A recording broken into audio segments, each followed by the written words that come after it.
The Navy SEAL was just passing through the airport, trying to disappear into the noise, his K9 walking close at his side. Then the dog stopped, frozen mid-step, locked onto something no one else noticed. He followed the leash, not because he was sure, but because he had learned never to ignore that instinct. It led them to an old suitcase, abandoned, silent, completely out of place. Airport security was called. Procedures began. Time slowed as the case was opened. Inside wasn't luggage, but a living dog, barely breathing, deliberately left behind. They rushed the puppy to medical care, and this was the moment everything changed. Where are you watching from today? Like and subscribe to K9 Navy SEAL Legends. The airport sat high in the mountains, wrapped in a pale winter morning that felt thinner than usual, as if the air itself had been stretched too far. Snow clung to the edges of the tarmac in stubborn, dirty lines. Inside the terminal, everything echoed. Announcements bouncing off steel beams, the rattle of rolling suitcases, footsteps overlapping until no single rhythm could be trusted. Cade Merrick moved through it all with practiced restraint. At 28, he carried himself like a man older than his years. Not because he was tired, but because he had learned the cost of wasting motion. He stood just under 6 feet tall, shoulders broad without being bulky, the build of someone who trained not to impress, but to endure. His posture was straight, disciplined, yet there was a subtle stiffness in the way his left shoulder shifted when he adjusted the strap of his bag. An old injury, healed enough to function, never enough to forget. His face was clean-shaven, angular, unmistakably American in its sharp lines and strong jaw. Dark brown hair, cut in a neat undercut, sat perfectly in place, as if disorder was something he refused to allow even now. His eyes, blue-gray, muted like winter steel, never lingered long in one place. They scanned reflections in glass, exits, corners, habit, not fear. Cade hated airports. Too many people pretending not to see one another. Too much noise pretending to be order. The public voice over the speakers scraped against something inside him, each announcement landing half a second too loud. The rolling wheels of luggage clicked and thudded over tile in a way that made his jaw tighten without him realizing it.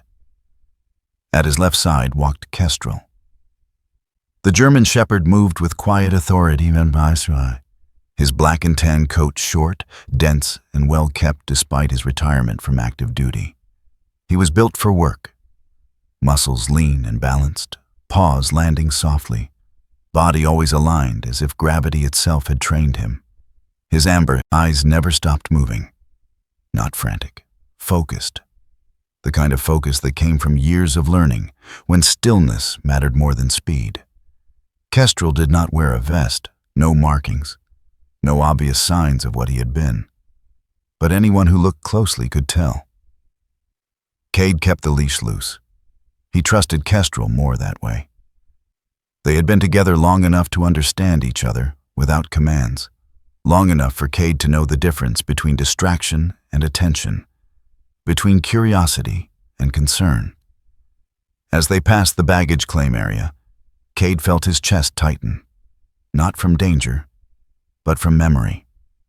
Lost luggage, delays, unclaimed things.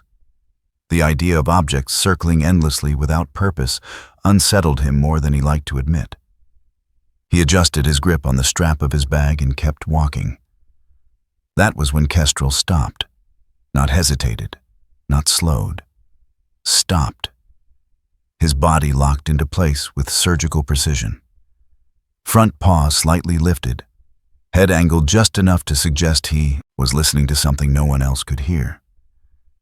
The leash went taut, not because Kestrel pulled, but because Cade kept moving.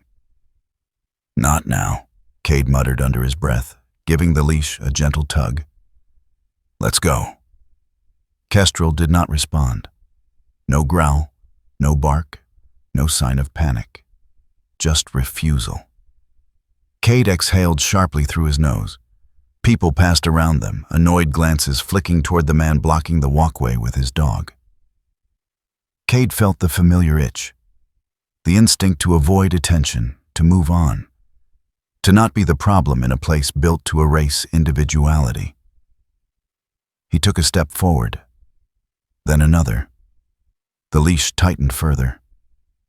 Cade stopped. Something about the tension felt wrong, not urgent, not aggressive, anchored. He turned back toward Kestrel, irritation already forming in his throat, ready to issue a command.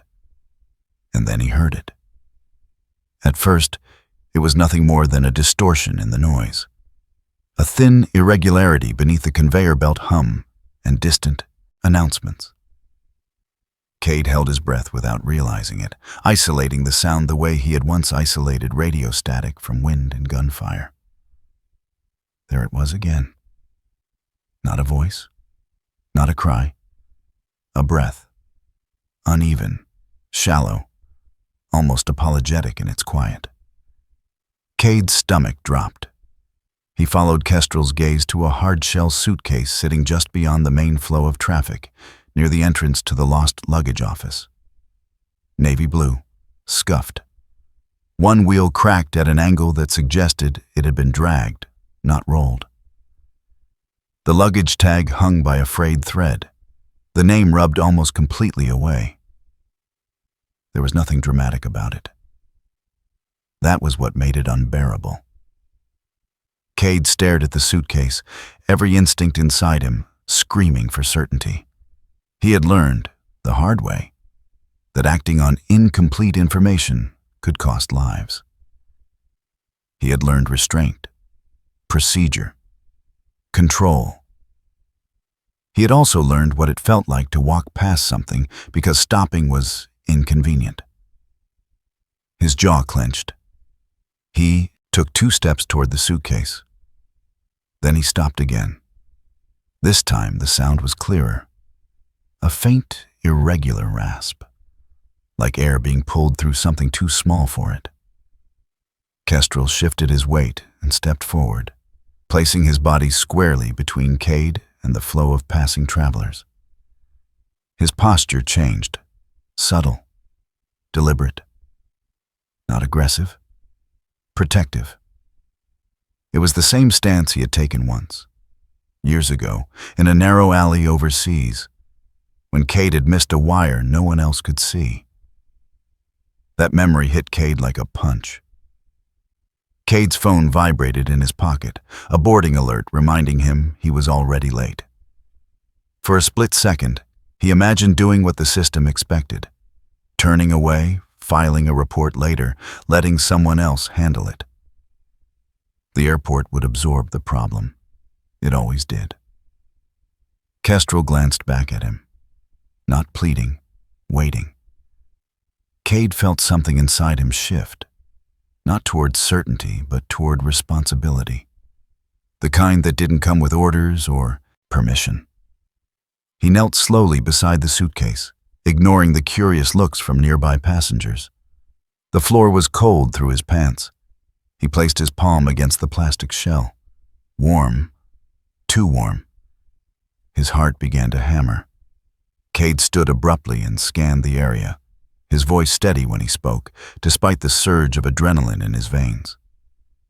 "Excuse me," he called out to the nearest desk. "I need someone from Lost Luggage. Now."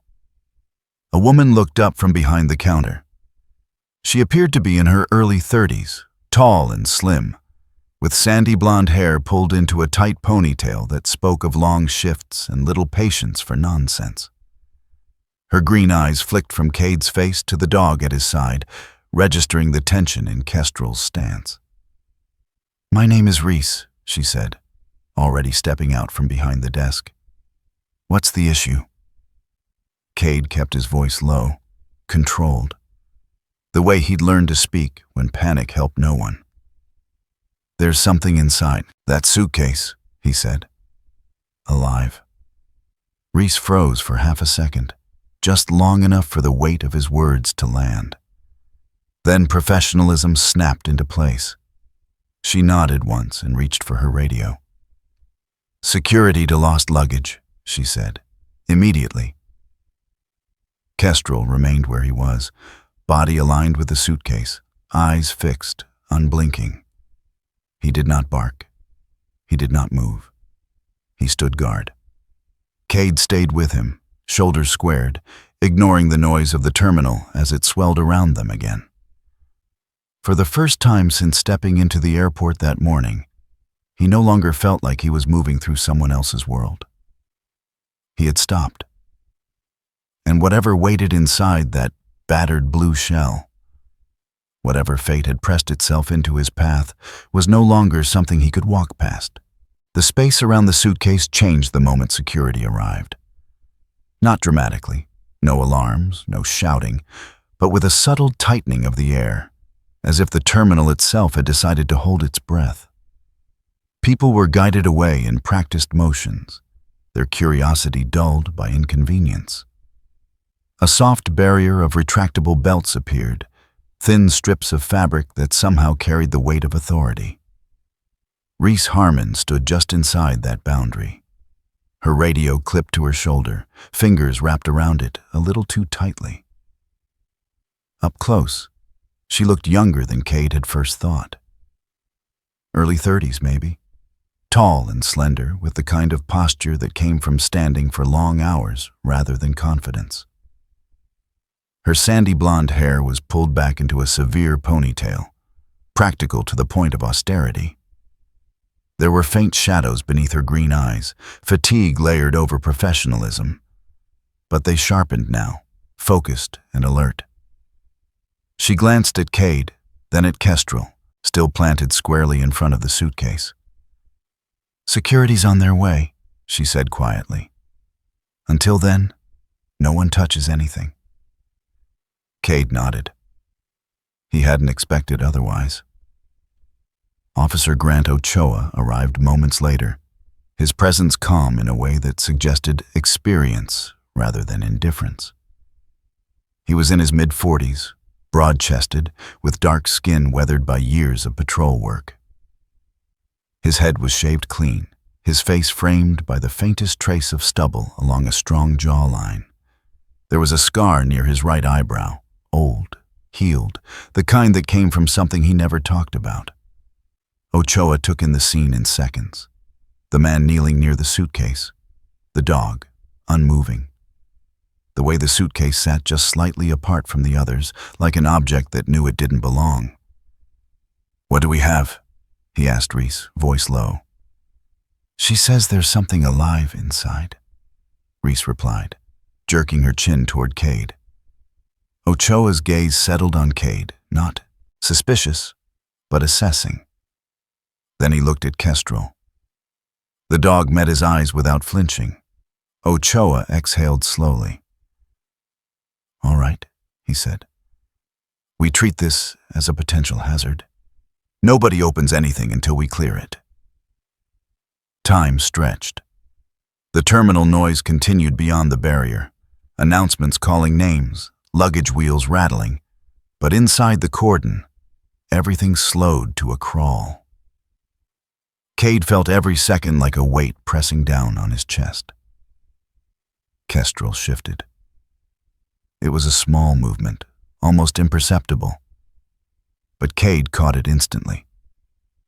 The dog lowered himself from a standing block into a crouched sit, forelegs bent, body coiled but controlled. His ears angled forward and his eyes never left the suitcase. He wasn't guarding it now. He was watching it. Cade swallowed. Ochoa noticed the change. "Your dog's trained?" he asked. "Was," Cade replied. "K9. Ochoa nodded once, son, as if that explained everything and nothing at the same time. Another minute passed, then another. Finally, Ochoa knelt near the suitcase, careful to keep his movements slow and visible.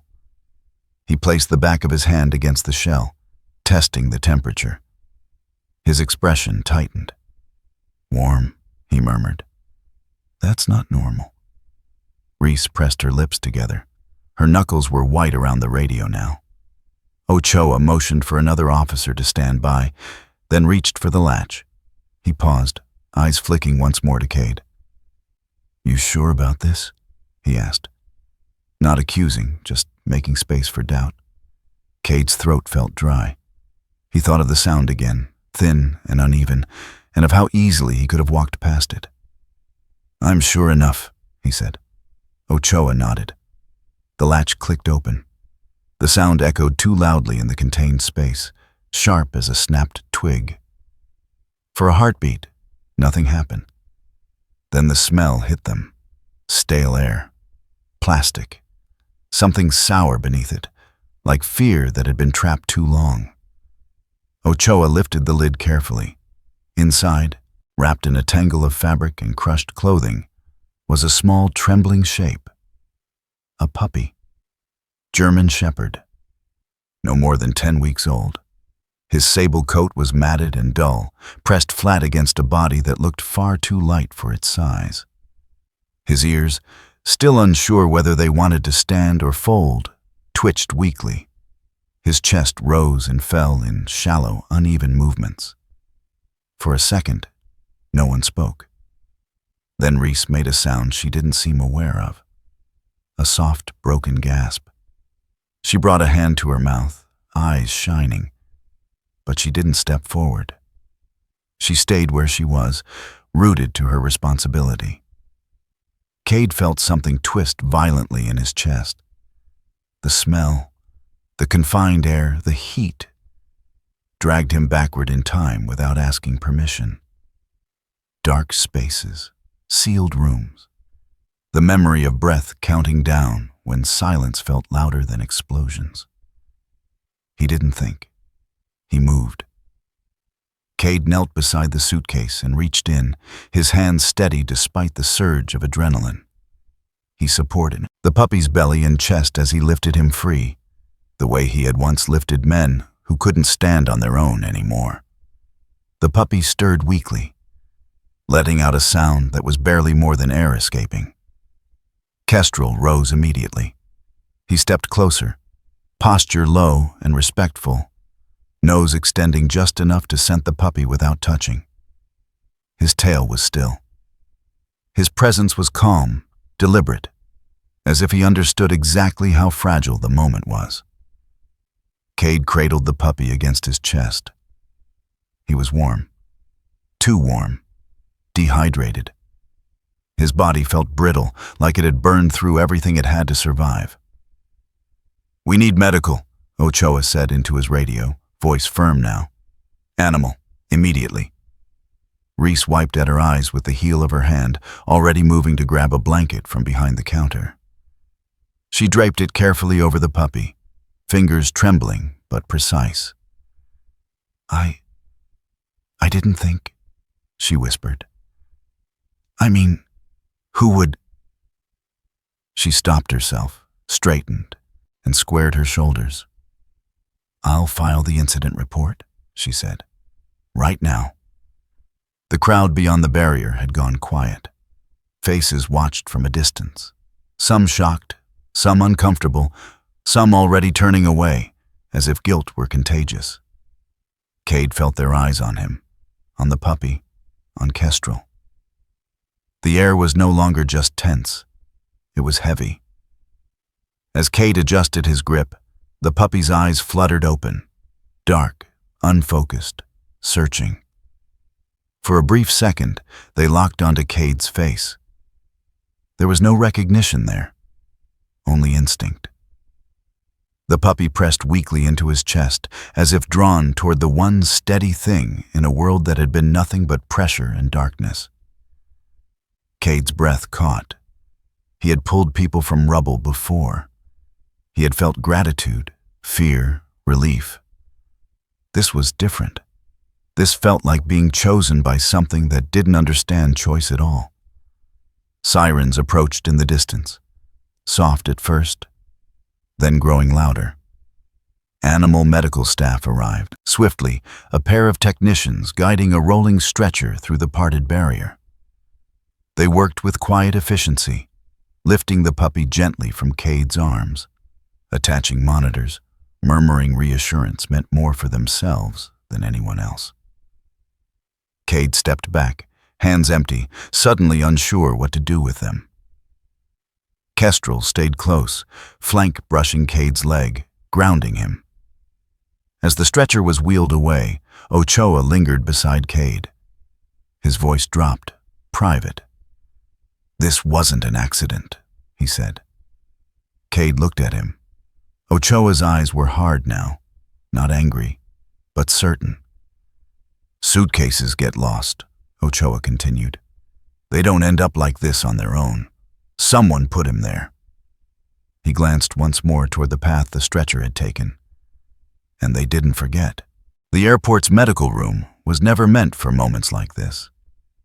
It was a narrow, fluorescent-lit space tucked behind a security corridor, designed for fainting passengers and twisted ankles, not for moral weight. The air smelled faintly of antiseptic and burnt coffee. Machines hummed softly, indifferent to whatever human drama passed through their reach. Rune lay on the examination table beneath a thin thermal blanket. Up close, the puppy looked even smaller than he had inside the suitcase. His sable coat, once pressed flat by confinement, was slowly lifting again, revealing the soft uncertainty of youth. One ear stood halfway, the other flopped, undecided. His breathing was steadier now, still shallow but no longer panicked. A tiny IV line ran into his foreleg, secured with careful tape. Cade stood against the wall, arms folded loosely across his chest. He hadn't sat down. He didn't trust his body to relax yet. Kestrel lay at his feet, chin resting on his paws, amber eyes fixed on the table. The older dog's posture was quiet, but alert. Every muscle arranged as if he might need to move at any second. His tail gave a single, slow thump when Rune shifted, then went still again. A veterinary technician finished adjusting the monitor and stepped back. She was young, early 20s, with dark hair pulled into a messy bun and a tired kindness in her eyes. She offered Cade a small nod. "He's stable for now," she said. "Dehydrated, exhausted, but he's fighting." Cade exhaled a breath he hadn't realized he was holding. "Thank you." She smiled briefly, then slipped out, closing the door softly behind her. Silence settled in. It didn't last long. Officer Ochoa entered with a tablet tucked under one arm, his movements measured. He leaned against the counter rather than taking the only chair in the room, leaving space between himself and Cade. An unconscious gesture of respect. "We ran the cameras," he said. "Cargo bay, service, corridors, lost luggage intake." Cade straightened slightly. Ochoa turned the tablet toward him. On the screen, a grainy image froze on a young man standing beside a conveyor belt. He wore a high-visibility vest and a knit cap pulled low over his forehead. His shoulders were slumped, posture inward, as if he were trying to fold himself into less space. "Name's Evan Crossley," Ochoa continued. "Part-time cargo handler, late 20s, no priors, no record of violence." Cade studied the image. Evan Crossley didn't look dangerous. He looked tired. They found Evan in a small interview room near the service entrance, a place stripped of anything comforting. The walls were beige, the table bolted to the floor, the chairs molded plastic. It was designed to make people aware of their own insignificance. Evan sat hunched forward, hands clasped so tightly his knuckles had gone pale. He was thin, almost wiry, with sharp cheekbones and a narrow face that suggested a body that had learned to go without. A patchy beard shadowed his jaw, not styled, just neglected. His brown hair was greasy, curling at the edges of his knit cap. He flinched when the door opened. Detective Marin Holt entered first. She was in her early 40s, tall and angular, with auburn hair cut into a practical bob that framed her face without softening it. Her features were sharp but not unkind, her hazel eyes observant in a way that suggested she listened more than she spoke. Years in investigations had taught her patience, the kind that waited for people to unravel themselves. She took the chair opposite Evan and set a thin folder on the table without opening it. Cade remained near the wall, arms crossed, presence contained. Kestrel stayed by his side, leash loose, body calm. Marin spoke gently. "Evan, we just want to understand what happened." Evan swallowed. His eyes flicked toward Cade, then dropped to the table. "I didn't mean for it to be like that," he said. His voice cracked halfway through the sentence. Marin nodded. "Start from the beginning." Evan took a breath that seemed to stick halfway in his chest. "They said the litter wasn't viable," he muttered. "Too many. Weak ones." Cade felt something cold slide into place inside him. "They?" Marin prompted. Evan shrugged, shoulders curling inward. "The guy who coordinates shipments. I don't even know his real name, just texts, instructions." Marin didn't interrupt. "I was told to take care of it," Evan continued. Quietly, no paperwork, no mess. His hands tightened further. "I couldn't do it." Marin's gaze stayed steady. "Do what?" Evan's jaw trembled. "Kill it." The word hung in the air. I thought if I put him somewhere warm, dark, he'd just..." Evan shook his head, eyes shining now. "I didn't think he'd feel it." Cade closed his eyes for half a second. Evan rushed on, words spilling faster. "I was going to take him to the maintenance area, but they installed new cameras last week. Red lights everywhere. I panicked." He laughed weakly, the sound brittle. "I didn't want to lose my job. I didn't want to go to jail. I didn't want to hear him." Marin leaned forward slightly. "So you put him in the suitcase?" Evan nodded, tears finally slipping free. "I thought it would be quick, that he'd fall asleep." He didn't ask for forgiveness. He didn't defend himself. He just stared at the table like it might collapse and take him with it. As Evan spoke, Kestrel lifted his head. Not abruptly, not alarmed. He sniffed the air once, twice, then shifted his gaze, not toward Evan, but toward the tablet Marin had left on the table. Cade noticed the change immediately.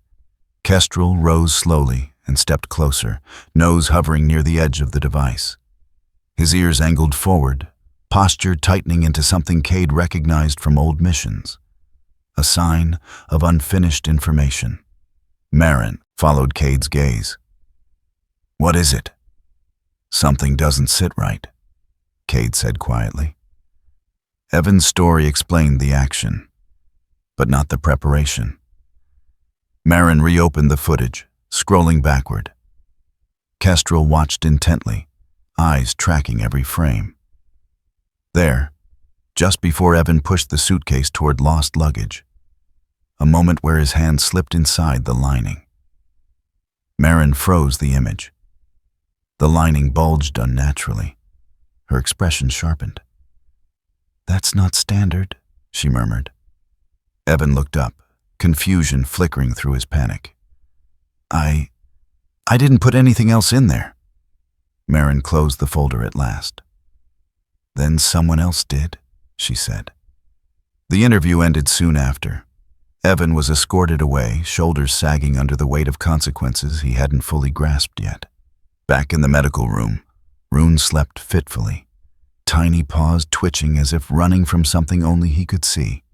Cade knelt beside him, resting his hand lightly near the puppy's flank. Not touching, just close enough to feel warmth. Kestrel returned to his spot by Cade's side, settling into a watchful sit. Marin stood near the door, arms crossed. "We're pulling the suitcase apart," she said. "Every seam, every layer. Cade nodded. Some truths didn't end when they were explained. Some were hidden on purpose. The suitcase no longer looked like an object. It looked like evidence. In a secured maintenance room beneath the terminal, far from passengers and glass storefronts, the hard-shell case lay open on a stainless steel table. Its blue exterior was scuffed and ordinary, but the lining had been peeled back with surgical care.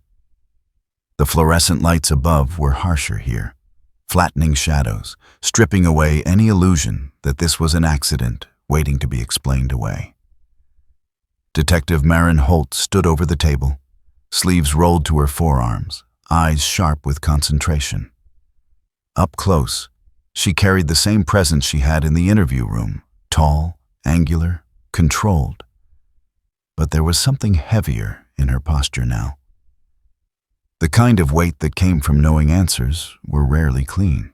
Her auburn hair, slightly mussed from hours of work, framed a face that had learned not to react too quickly to anything. A forensics technician stepped back, holding a small, clear evidence bag. "We found this stitched into the lining," he said. Inside the bag was a micro SD card. Tiny.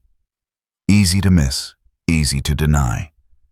Maren took it carefully, as if it might shatter under the wrong pressure. Cade watched from a few steps back, arms loose at his sides, eyes fixed on the card. He had changed out of his jacket but was still in the same Ran-Ra uniform, boots planted squarely on the concrete floor. He didn't speak unless spoken to. That had always been his way. Kestrel lay near the doorway, head lifted, ears tracking every movement.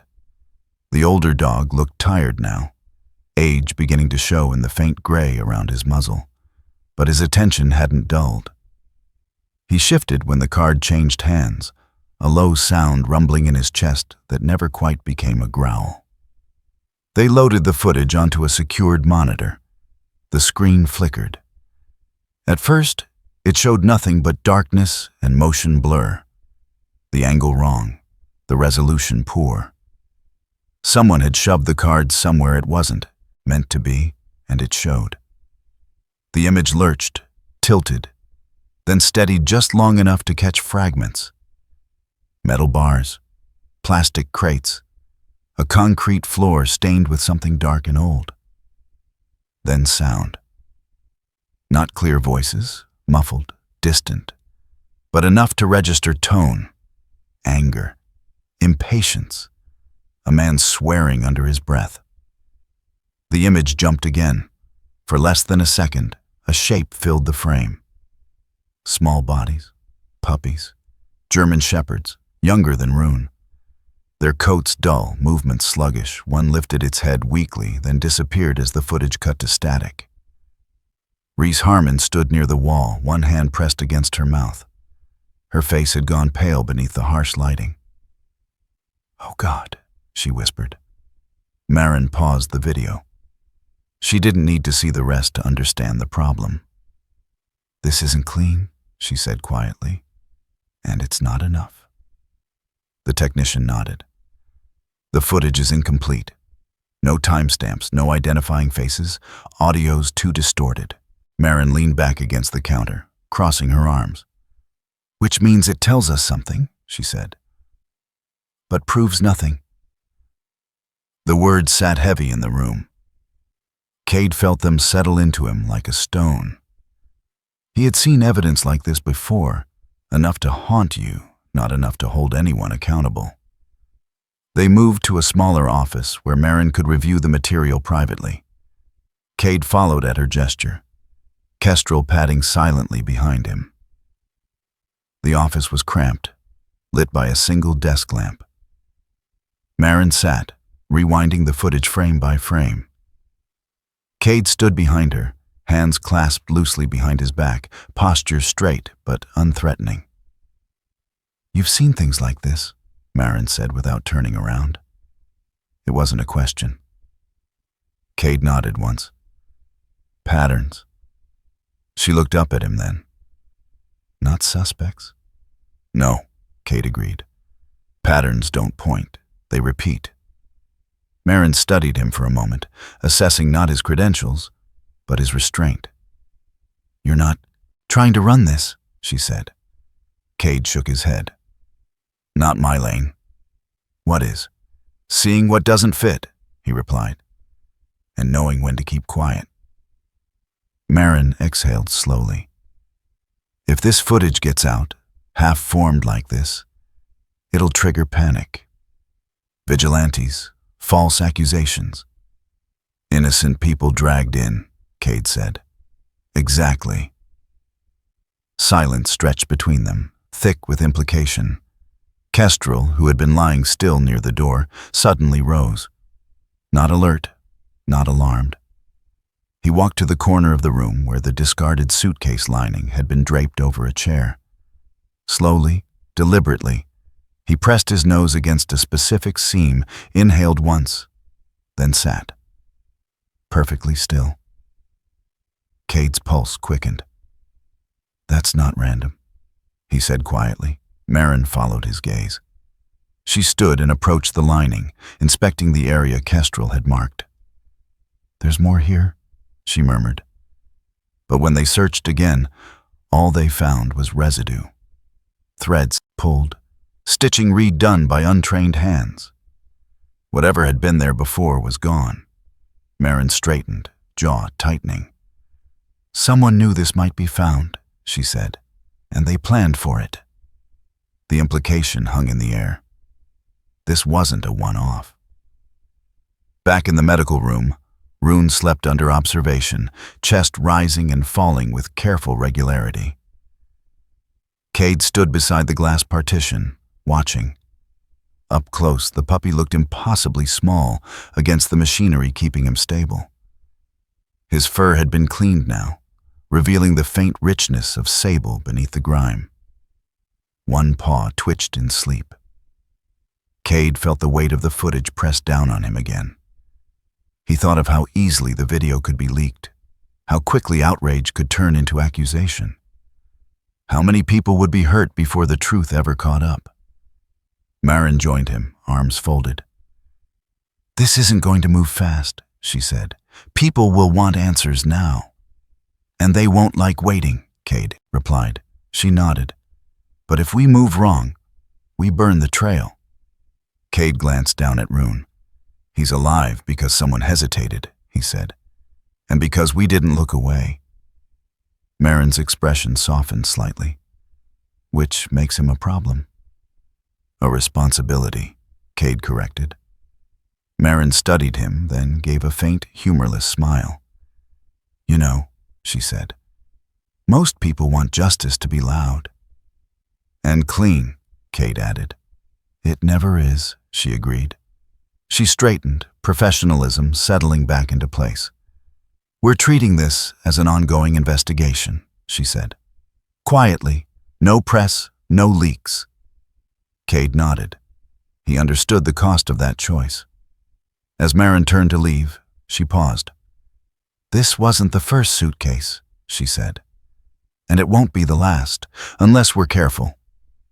Cade stayed where he was, hand resting lightly against the glass. Rune shifted, letting out a soft breath. The fracture had already formed. The rest would follow. Cade's house sat at the edge of a quiet foothill neighborhood, where pine trees leaned inward as if sharing secrets, and the road ended without ceremony. It wasn't large. It wasn't impressive. It was chosen for its distance. Far enough from the airport noise, far enough from people who asked questions without meaning to listen. That night, snow fell lightly, not enough to cover the ground, just enough to soften it. Rune arrived wrapped in a borrowed crate blanket, smaller than Cade remembered. The puppy's body was warm against the cold air, his heart beat quick and shallow like a trapped bird's. He blinked at the new space with dark, uncertain eyes, ears twitching at every unfamiliar sound. At 10 weeks old, maybe less, his movements were cautious, stiff with fatigue. But there was a stubbornness in the way he lifted his head that Cade recognized immediately. Kestrel entered the house first. The older German shepherd paused at the threshold, nose working, scanning the interior with the thoroughness of habit. His black and tan coat caught the porch light, revealing the faint gray at his muzzle that age had earned honestly. He stepped inside only after a full circuit of the room, then settled into a watchful sit near the wall. Eyes moving, always moving. Rune whimpered softly. Cade knelt, setting the crate down carefully. He moved slowly, narrating without realizing it. Simple words, calm tone, the same way he had once spoken to men in shock. "You're safe," he murmured. "You're here." The puppy didn't understand the words, but he leaned into the sound. That first night passed in fragments. Rune slept in short bursts, startled awake by nothing Cade could hear. He refused food, then accepted a few careful licks of water from Cade's palm. Kestrel stayed close, never crowding, never forcing contact. Just present, a steady shape in the room. By morning, the house smelled faintly of antiseptic and pine. That was when Kestrel began to change. Not dramatically, not enough for anyone else to notice. But Cade did. On the second day, Kestrel froze in the kitchen, head lifted, body tense. His nose pointed toward the back door, ears angled sharply forward. Cade followed his gaze. Nothing.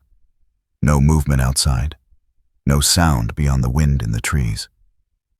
"Easy," Cade said, keeping his voice even. He checked the door, the windows, the yard, clear.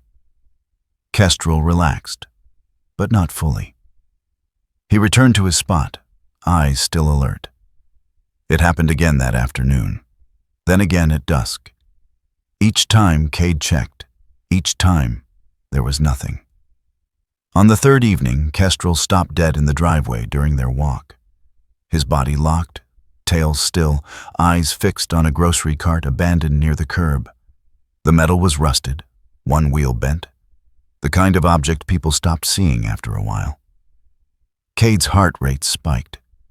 He approached cautiously, scanning the area, hand unconsciously resting near his belt. He circled the cart, crouched, looked beneath it. Nothing. No sound, no movement, no scent Cade could detect. Kestrel remained still. Cade waited a full minute before touching the leash, then another. Finally, Kestrel stepped forward, confusion flickering briefly through his posture before he shook it off and continued walking. Cade exhaled slowly. That night, he sat at the small kitchen table, hands wrapped around a mug that had gone cold. Rune slept nearby, curled into a tight ball, chest rising and falling more evenly now. Kestrel lay near the doorway, eyes half-lidded but awake. Cade stared into the dark window, his reflection staring back. Lincam isn't certainty, he thought.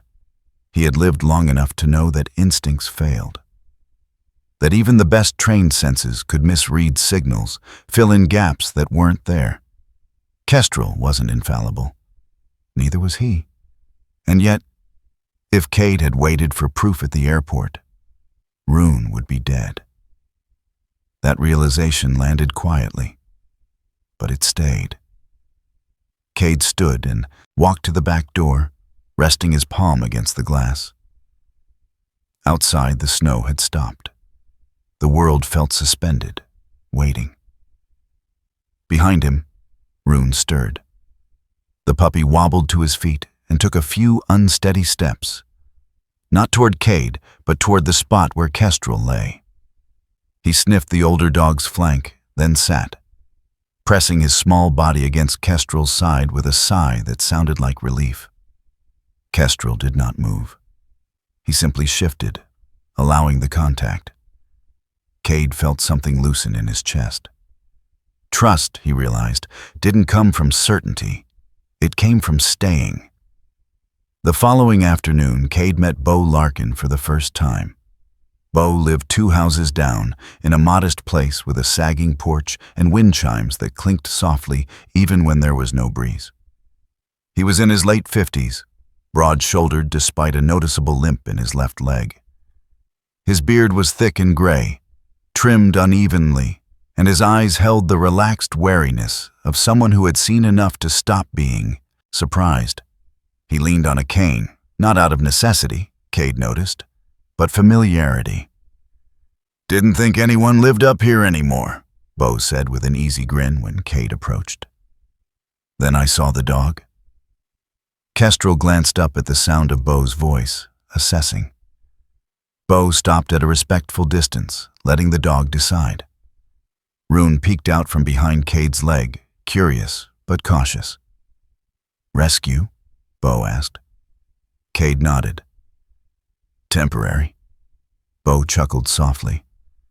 "That's how it always starts." They talked for a while about the weather, the road conditions, the way the town had changed. Bo spoke easily, but there was a carefulness beneath his words, as if he chose each one with intention. Eventually, Bo nodded toward the house. "Looks like you're dealing with something heavy." Cade considered deflecting, then didn't. "Ever ignore a sign?" he asked. Bo's smile faded slightly. "Most of my life." He shifted his weight, cane pressing into the gravel. "Lost my brother that way. Missed the call. Thought I'd get to it later." Silence stretched between them. "I don't believe in fate," Bo added, "but I believe in moments that don't come back." Cade swallowed. "I've walked past things before," he said. "Things that didn't make sense at the time." Bo nodded. "We all do." Rune barked softly, more a puff of sound than a warning. Both men turned. A car rolled slowly down the road, unfamiliar. Dark-colored, windows tinted. It didn't stop. It kept going. Cade's muscles tensed, then relaxed as the car disappeared around the bend. "Probably nothing," Bo said, though his eyes lingered on the road. Cade nodded. That night, Cade couldn't sleep. He lay on the couch, boots off, staring at the ceiling. Rune slept in a makeshift bed nearby, breathing steadily now, dreams chasing through his small body. Kestrel lay between them and the front door, as he always did. Sometime past midnight, headlights swept briefly across the living room wall. Cade sat up instantly. The light lingered, then faded. Cade moved to the window, peering through the blinds. A car sat down the road, engine off, lights dark. It didn't belong there. Cade stayed still, listening to the quiet house, to the steady breathing of 2 dogs who trusted him to notice. Outside, the car did not move. The foothill road didn't change, but Cade's sense of it did. Every curve felt narrower now. Every passing vehicle lingered a second too long in his awareness. He had learned the difference between vigilance and paranoia, but the line blurred when consequences followed you home. Rune sensed it first. The puppy no longer wandered freely through the house. He stayed close to Cade's legs, small body pressed near warmth and motion. His sable coat had begun to shine with better nutrition, his steps stronger, but his eyes tracked doorways and shadows with a caution that didn't belong to his age. Kestrel adjusted without ceremony. The older German shepherd changed positions more often, favoring corners and thresholds, placing his body where it could block or see. His movements were slower than they used to be, but his decisions were precise. He did not chase sounds anymore. He waited for patterns. Cade noticed the pattern too. The same dark sedan appeared twice that week. Once rolling past at dusk, once parked farther down the road near the bend. No plates he could read. No obvious threat. Just presence. Maren Holt called the next morning. Her voice was steady, but there was an edge to it now, sharpened by urgency she didn't want to share. "They know there's a leak," she said. Not who. Just that something slipped. Cade stood at the kitchen counter, phone pressed to his ear, eyes on Rune as the puppy nosed a chew toy, then abandoned it. Because of the footage? Cade asked. Not directly, Marin replied. Because the suitcase didn't disappear the way it was supposed to. Cade closed his eyes briefly. They're watching, Marin continued. Not you, the outcome. Rune, Cade said. Yes. Silence followed. Marin filled it. I'm moving on an internal handler tonight, quietly. If it works, we plug one hole. If it doesn't, you burn the trail, Cade finished. Exactly. He nodded, even though she couldn't see it. What do you need from me? Nothing, Marin said. That's the problem. The call ended. Cade stood there a long moment, listening to the hum of the refrigerator, the faint wind in the trees outside. He thought of all the times he had been needed before, explicitly, decisively. This was different. This was absence as action. That afternoon, a message arrived on his secure email.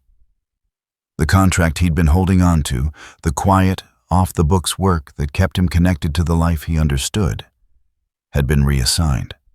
No explanation, no apology. He read the message twice. The door didn't slam. It didn't even close loudly. It simply stopped opening. Kestrel watched him, head tilted slightly, reading posture and breath the way he always had. Cade exhaled and rubbed a hand over his face. It's done, he murmured, unsure who he was speaking to. Rune whimpered softly. That evening, Cade drove into town for supplies, taking the long way, varying his route without thinking. At a red light, he noticed the sedan again.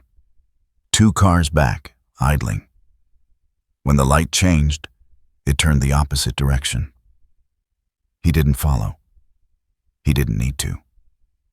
Back home, Cade set a folded crate in the living room, planning to introduce it slowly. Not to confine, just to acclimate. Rune approached it, curious at first, sniffing the edges. Then he froze. His small body stiffened. His breathing quickened. Rune backed away, nails scraping against the floor, eyes bleared and unfocused. A thin, high sound escaped his throat. Not a bark, not a cry, but something caught between. Cade knelt immediately, hands open. Hey, it's okay. Rune bolted. Not far, just enough to wedge himself beneath the coffee table, pressing his body flat against the floor as if trying to disappear. Kestrel rose and positioned himself sideways, blocking the crate from view. He didn't touch Rune. He didn't crowd him. He simply existed between the trigger and the fear. Cade felt the moment settle into him. The cost wasn't over. It was changing shape. Night fell with the weight of something unfinished. Cade kept the lights low, the curtains drawn. When headlights brushed the living room wall again, brief, deliberate, he didn't move. He watched the shadow pass. Later, Marin called back. We got one, she said. Her voice was quieter now, not triumphant, controlled. Who? Cade asked. A logistics supervisor, mid-level, clean record on paper. He was skimming, rerouting animals marked as non-viable through private carriers. The handler we thought was coordinating vanished an hour before we moved. Gone how? Cade asked. Phone dead, accounts empty, apartment cleared. Cade leaned back against the counter, the old ache in his shoulder flaring faintly. No big win, Marin said. Just a dent. That's still something, Cade replied. It is, she agreed. But it comes with noise. Cade glanced toward the living room, where Rune lay curled against Kestrel's flank, eyes half open, watching the door. I know, he said. The days that followed were quieter on the surface. No sedan, no obvious watchers. The town returned to its rhythm: mail trucks, grocery deliveries, wind through pine needles. But something had shifted. Rune startled at tight spaces now. He refused to enter the laundry room. He froze at the sight of open cabinets, the dark hollow beneath the stairs.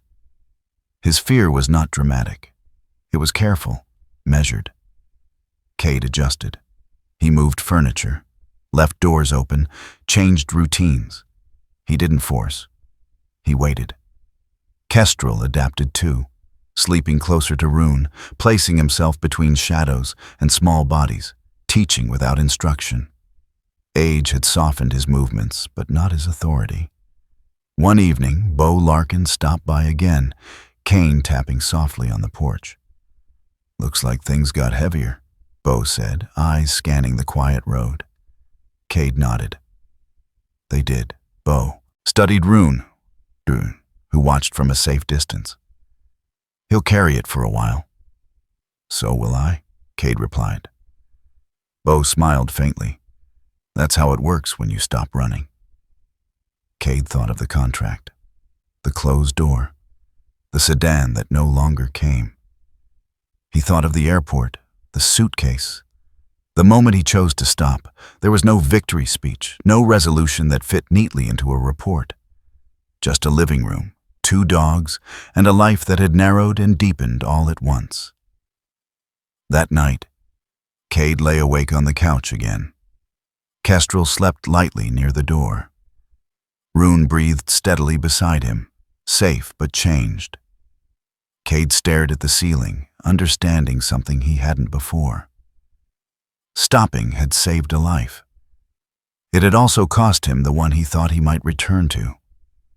Outside, the wind moved through the trees, carrying away whatever the road had brought with it. Inside, Cade stayed. Time did not rush forward after the danger faded. It widened. Morning came quietly to the foothills, light sliding between pine branches and resting on Cade's living room floor in thin, deliberate lines. The house no longer felt like a temporary shelter. It felt lived in, rearranged by necessity, softened by compromise. Rune woke early. He always did now, lifting his head at the faintest sound, ears twitching at things Cade barely noticed. At nearly 4 months old, the German Shepherd puppy had grown fast. His legs were longer, stronger, his sable coat thickening with health. There was a steadiness in his gaze that hadn't been there before. And yet, when Cade rolled a suitcase out of the hall closet, Rune froze. The object wasn't even close, just the shape, the sound of fabric brushing plastic. Rune backed away, breathing shallow, nails scraping softly against the floor. His eyes went distant, not wild, not panicked, but somewhere far inside himself. Cade stopped immediately. He crouched, placing himself between Rune and the suitcase, voice low and steady. "It's okay. We don't need it." He pushed the suitcase back into the closet, closed the door gently. Rune watched the door for a long moment before turning his head away. The fear didn't rule him, but it stayed. The same was true of loudspeakers. When Cade took Rune into town for the first time, the announcement system at the grocery store crackled unexpectedly. Rune startled hard, body tensing, tail dropping low. He pressed himself against Cade's leg, breath quickening. Cade left the cart where it was and stepped outside with him. No forcing, no correction, just adaptation. Cade's life began to change in ways that felt small, but weren't. He chose routes with fewer people. He avoided places with echoing ceilings. He adjusted his work hours, took jobs that allowed him to stay closer to home. The man who once built his life around readiness now built it around presence. Kestrel noticed the shift before anyone else. The older German Shepherd moved slower these days. His muzzle had gone noticeably gray, his joints stiff on cold mornings. He slept more deeply, but when he woke, his awareness returned instantly, sharp as ever. He took to watching Rune the way a veteran watches a recruit, not with authority, with patience. Rune learned by imitation. He watched Kestrel navigate doorways, lie calmly during sudden noises, settle into silence without tension. Some fears loosened, others didn't. Growth, Cade realized, was not erasure. It was accommodation. Weeks passed, then months. One afternoon, Cade returned home to find a familiar car parked near his mailbox. Not the sedan from before, a government-issued SUV. Marin Holt stepped out as he approached. She looked thinner than the last time he'd seen her, lines deeper around her eyes. Her auburn hair was pulled back loosely now, strands escaping their discipline. She carried a folder under one arm, posture upright but tired. "Didn't want to call," she said. "This felt better done in person." Cade nodded. "Come in." Inside, Marin paused briefly as Rune approached. Taller now, still cautious but curious. She crouched instinctively, letting him sniff her hand. Rune studied her for a moment, then accepted the contact, tail moving once, slow and deliberate. "He remembers," Marin said quietly. "Maybe," Cade replied. "Or maybe he just knows who stops when it matters." They sat at the kitchen table. Marin opened the folder but didn't slide it across yet. "The case you were involved in," she began, then stopped. "It closed, officially." Cade met her gaze. "And unofficially?" She hesitated. "We disrupted one route, lost another. The coordinator never surfaced." Cade nodded. He had expected as much. Marin finally pushed the folder toward him. "New pattern," she said. "Different carriers, different cities. Same end result." Cade didn't open it. "I'm not law enforcement," he said calmly. "I know," Marin replied. "This isn't a request." She stood, gathering her coat. "Just information. Do with it what you will." After she left, the house felt quieter. Not empty, but contemplative. Cade stood by the window, folder still closed in his hand. Kestrel approached, leaning lightly against his leg.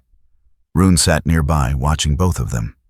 That was when Cade understood it fully. The rescue hadn't ended anything. It had redirected him.